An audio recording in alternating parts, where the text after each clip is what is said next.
Cada dia posso ver, perceber em seu olhar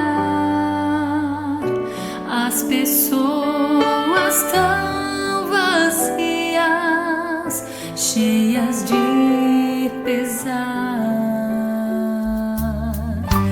vivem cada vez mais sós, morrem sem amor. Um sorriso esconde a dor, só Jesus o vê. Busquem a Jesus,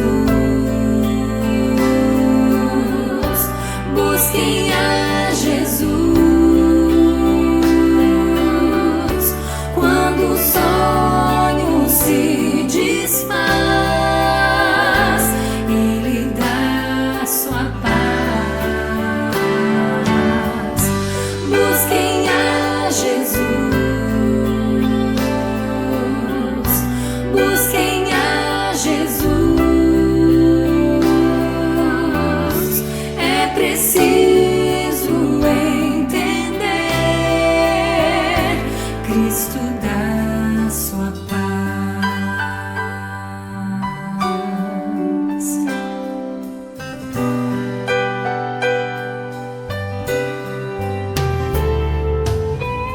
Sua luz Jesus me dá, Ele espera que eu vá ajudar a quem quiser nova vida encontrar, e a todo que vier muita paz buscar. Novo sol irá brilhar, trevas nunca mais. Busquem a Jesus, busquem a Jesus.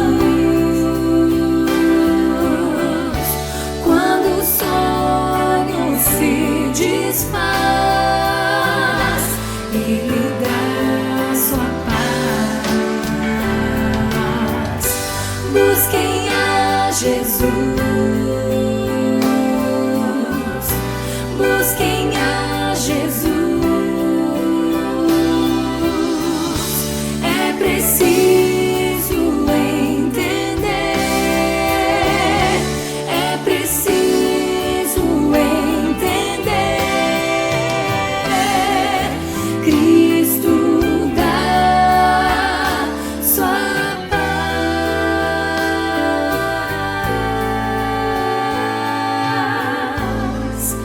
Cristo dá sua paz.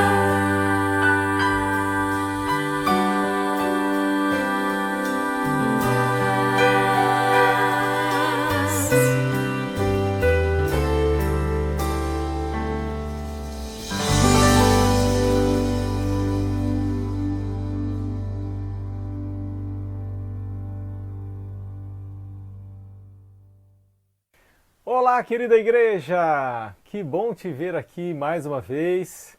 Você voltou, hein? Parabéns, parabéns. A gente sabe, né, que pela correria da vida, às vezes não é tão fácil a gente passar 10 dias indo à igreja, enfim. Cada um tem a sua realidade, muitos estudam enquanto trabalham, mas se você está aqui é porque você decidiu andar aquela milha a mais. Então Deus seja louvado pela sua vida e pela sua escolha e pela sua decisão, ok? Hoje nós vamos entrar no segundo tema da nossa sequência dos 10 dias de oração e ela tem por título Fidelidade Aprovada, né? Quando a gente fala sobre fidelidade, tem muitas pessoas que elas associam diretamente com dízimos e ofertas, né? E assim, ser fiel nos dízimos e ofertas faz parte da fidelidade a Deus, sem dúvida nenhuma. Mas não é só isso, né? ser fiel a Deus, não adianta eu devolver os dízimos e ofertas e não for fiel a Deus em todos os mandamentos, ao sábado, ser fiel à minha esposa, você entende? Então assim, hoje nós vamos estudar a história de um casal fantástico, de uma família, né, que está na Bíblia, que é a família de João Batista. E nós vamos estudar essa história em 4 partes e vamos tirar 4 lições para a nossa vida nesta noite ou madrugada, dependendo do horário que você estiver assistindo esse vídeo, ok? Pega a sua Bíblia, eu vou pegar minha Bíblia aqui também. E nós vamos abrir aqui o texto de Lucas. Lucas conta para nós um pouco sobre a história de João Batista. Não é uma história muito longa, né? Mas é uma história linda e da qual nós podemos tirar várias lições. Lucas capítulo 1 nos conta aí a história de Zacarias e Isabel, que são os pais do nosso grande pregador João Batista. Vamos dar uma olhadinha aqui no versículo 5 em diante. Diz assim, ó, nos dias de Herodes, rei da Judeia, houve um sacerdote chamado Zacarias, do turno de Abias. Sua mulher era das filhas de Arão e se chamava Isabel. Ambos eram justos diante de Deus, vivendo irrepreensivelmente em todos os preceitos e mandamentos do Senhor. E não tinham filhos, porque Isabel era estéril, sendo eles avançados em dias. Queria só dar uma pausa aqui. O versículo 6 é interessante, né? Eram justos diante de Deus, vivendo irrepreensivelmente em todos os preceitos e mandamentos do Senhor. Há muitas pessoas que dizem que é impossível nós sermos totalmente fiéis a Deus, mas esse é um versículo que mostra que sim, é possível. Eu não estou dizendo que, eu não estou entrando no mérito de perfeição, no sentido de que eles não cometiam um erro ou outro, tanto que o próprio Zacarias, na história que a gente vai estudar, ele mesmo duvidou ali da palavra de Deus, né? Mas o que eu quero dizer é o seguinte, não dê ouvidos àquelas pessoas que dizem, não adianta obedecer a Deus porque nós nunca seremos perfeitos. Essa voz é de Satanás, não é a voz de alguém que seja do povo de Deus. Então sim, pegue a palavra de Deus e busque ser 100% fiel. Mas não esqueça que a fidelidade a Deus, ela é misturada no mesmo copo de liquidificador com a palavra chamada amor. Há muitas pessoas que apenas se preocupam em ser obedientes, mas não sabem lidar com outras pessoas, não sabem ser bondosas, corteses. Então lembre, fidelidade a Deus tem a ver com obediência misturado com amor. Isso daí é o segredo da vitória. Amém? Então o que acontece? Aqui está o nosso amigo Zacarias. Ele e a sua esposa eram já um casal de idade já, e eles não tinham filhos. Você sabe, né? Hoje em dia a gente já vê pessoas sofrendo com isso. Eu conheço alguns casais de amigos meus que têm o sonho na vida de ter um filho e não conseguem, por uma questão de saúde e tudo mais. Se hoje já é assim, imagina naquela época em que ter um filho não era só apenas uma questão de você ter mais um membro, poder acariciar, não é só o aspecto do carinho, mas também a questão de manter a descendência e também ajuda para o trabalho e tudo mais. Então a mulher, naquele momento, ela era não vista muito bem por causa disso. Era meio que visto como um castigo de Deus. Então imagina o sofrimento desse casal ao longo de todos esses anos. Eles já eram idosos já. Mas a Bíblia fala que, no versículo 8, ora, aconteceu que exercendo ele diante de Deus o sacerdócio na ordem do seu turno, coube-lhe por sorte, segundo o costume sacerdotal, entrar no santuário do Senhor para queimar o incenso. E durante esse tempo, toda a multidão do povo permanecia da parte de fora orando. E eis que lhe apareceu um anjo do Senhor em pé à direita do altar do incenso. Vendo-o Zacarias, turbou-se. A minha Bíblia fechou agora aqui. É só porque é ao vivo, né? Não é ao vivo, é gravado, mas enfim. Olha só, aqui no versículo 12. Vendo Zacarias, turbou-se e apoderou-se dele o temor. Disse-lhe, porém, o anjo, Zacarias, não temas, porque a tua oração foi ouvida, e Isabel, tua mulher, te dará à luz um filho, a quem darás o nome de João. E aqui a história continua. Aqui a história continua e a história fala que João, ou melhor, que Zacarias, duvidou. Assim, a notícia era tão boa, que ele achava que não era possível de ser cumprida por Deus. E aí ele acaba recebendo um pequeno castigo. Um castigo que o limitou por 9 meses, vamos dizer assim, mas que o fez pensar de que não há impossíveis nas promessas de Deus. E Deus queria deixar isso claro para Zacarias. Então a primeira lição que a gente pode tirar dessa história é o seguinte, que na nossa caminhada de fidelidade a Deus, há momentos que a gente passa por descrenças. Isso é normal, mas quando isso acontece, é normal que Deus nos repreenda por isso. Não como um Deus mau, como um Deus juiz, não, mas como um Deus que quer nos fazer pensar de que Ele está no controle de todas as coisas e de que Ele pode fazer aquilo que aos nossos olhos é impossível, ser possível. Para pensar. Você acha que é possível surgir tudo do nada? Se a gente for depender apenas da física que a gente conhece, não é possível. Mas, sim, Deus fez. Então, se Deus quiser fazer uma coisa que nunca aconteceu, Ele pode. Porque Ele pode todas as coisas. Então, assim, isso é uma pergunta que nós, até que somos pais, devemos nos fazer, né? Que exemplo de fidelidade nós, pais, estamos dando para os nossos filhos, né? Será que muitas vezes, quando a gente está em casa, no dia a dia, a gente não está demonstrando incredulidade naquilo que a palavra de Deus diz? Isso é uma coisa que a gente deve levar em conta, porque afinal, não esqueçam, os nossos filhos nos observam, nos observam. Zacarias cometeu esse erro antes de ser pai, tanto que depois que João Batista nasce, e daí perguntam para ele, para Isabel, qual seria o nome do filho, Isabel fala João. E daí todo mundo fala, não, mas não tem nenhum João na tua família? Daí perguntaram para Zacarias, qual o nome seria? Ele pediu uma plaquinha ali e ele escreveu, João. E quando ele escreveu, a voz dele voltou e ele voltou a falar. Ok? Então essa é a primeira lição. Nessa caminhada de fidelidade a Deus, às vezes nós vamos duvidar. E é normal que Deus nos repreenda, para que a gente possa aprender a confiar em Deus mesmo quando Ele nos peça para acreditar numa coisa que nunca aconteceu. Ok? Continuando a história, a gente percebe que Deus deu algumas recomendações sobre a educação de João Batista. Como que ele deveria ser educado. E aqui fala, por exemplo, que ele nunca deveria tomar vinho ou bebida fermentada e que ele seria cheio do Espírito Santo. Ele era um nazireu. Nazireu era uma condição em que algumas pessoas se colocavam para se consagrar mais ao Senhor. Tá? Veja, João Batista, ele precisaria ser um jovem disciplinado.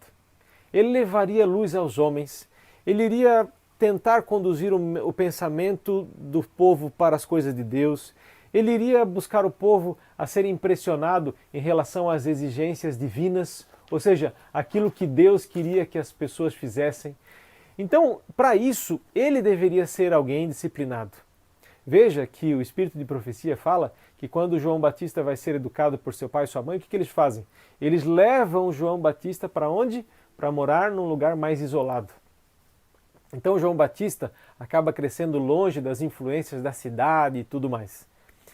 Ou seja, questão de ociosidade e outras coisas. Não, ele aprendeu muito bem a meditar na palavra de Deus, a ter tempo de silêncio para melhor ouvir a voz de Deus. E todos nós podemos. Não, você não precisa ser profeta ou profetisa para ouvir a voz de Deus. Aquilo que Ellen White foi, receber visões, sonhos, daí ou seja, alguém que foi escolhido por Deus para ser um profeta ou uma profetisa.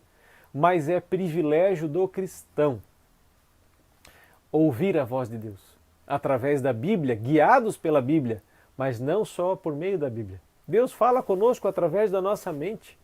E a segunda lição que a gente pode tirar aqui é o seguinte: sejamos pais ou filhos, também temos uma missão sagrada. E é nosso dever cuidar do nosso corpo, para sermos sensíveis à voz de Deus. Nossa, pastor, a gente está falando de coisas espirituais e agora o senhor traz para nós aqui uma coisa de reforma de saúde? É isso mesmo. Até porque reforma de saúde tem tudo a ver com vida espiritual. Tem tudo a ver. Quando nós praticamos os 8 remédios de Deus, nós estamos fazendo o quê? Nós estamos permitindo que o nosso corpo, que é o templo do Espírito Santo, esteja melhor preparado para ouvir a sua voz. É isso aí. Então, assim, você está certo. Quando fala de reforma de saúde, a gente tem que entender o quê? Que a reforma de saúde, de certa forma, ajuda a produzir um bom sangue para nós. E um bom sangue, passando aqui pela nosso lobo frontal, significa estarmos mais abertos para o quê? Para ouvir a voz do Espírito Santo. Então, quando nós tomamos cuidado do nosso corpo, nós estamos sim buscando estar mais atentos àquilo que Deus fala. Eu sou um reformador de saúde e digo uma coisa para vocês. Não, é bem possível ser um reformador de saúde e sorrir. Porque tem pessoas que acham assim, claro, tem umas pessoas que não representam bem a reforma de saúde. Estão sempre de mau humor, sempre, porque não sei o que, saudade da carne e do açúcar, não sei o que. Sabe, essas pessoas, algumas delas ficam amargas, mas não é para ser assim. A gente deve ser sorridente, a gente deve ficar feliz, a gente deve comer com os amigos e tal, mas sabendo que o nosso corpo é o templo do Espírito Santo. E veja, João Batista foi um reformador de saúde. Eu não vou entrar aqui nos méritos, exatamente nos remédios, se ele pregava os 8 remédios de Deus, não é isso. O que eu estou querendo dizer é que ele entendia a relação entre o corpo e a mente e o espírito. Então, a parte espiritual, mental e física, ele entendia isso muito bem. E nós também nós temos essa luz e devemos então nos preparar para ser mais sensíveis àquilo que é a voz de Deus. O inimigo vai nos tentar não cuidar disso. Por quê? Porque ele não quer que a gente ouça a voz de Deus. Tá? Terceiro, continuando a história, enquanto o nosso amigo João Batista estava lá no meio da natureza, eu quero que você entenda o contexto da história. Ali nós temos, por exemplo, Lucas capítulo 3, detalha como é que era. Aqui eu vou ler aqui, ó. Tibério César era o imperador, Pôncio Pilatos era aquele que governava a Judéia, Herodes governava a Galileia, e o seu irmão Filipe, outras regiões aqui, e Anás e Caifás cuidavam do sacerdócio. A Judéia estava vivendo um período de possível explosão, possível rebelião contra o Império Romano. E João Batista cresce, e alcança ali os seus 30 anos, mais ou menos, vendo um rei, no caso Herodes Antipas, fazendo algo que assim manchava o nome da nação. Ele pegou a sua cunhada e acabou tomando por esposa. Era a esposa do seu irmão, ele acabou tomando para ele por conta disso.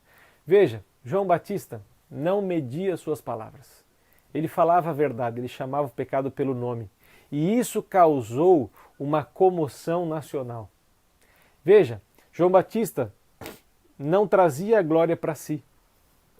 Tanto que quando Jesus é batizado e começa o seu ministério, João Batista começa o quê? A enviar os discípulos e levar a glória toda para Cristo. Ele sempre fez isso.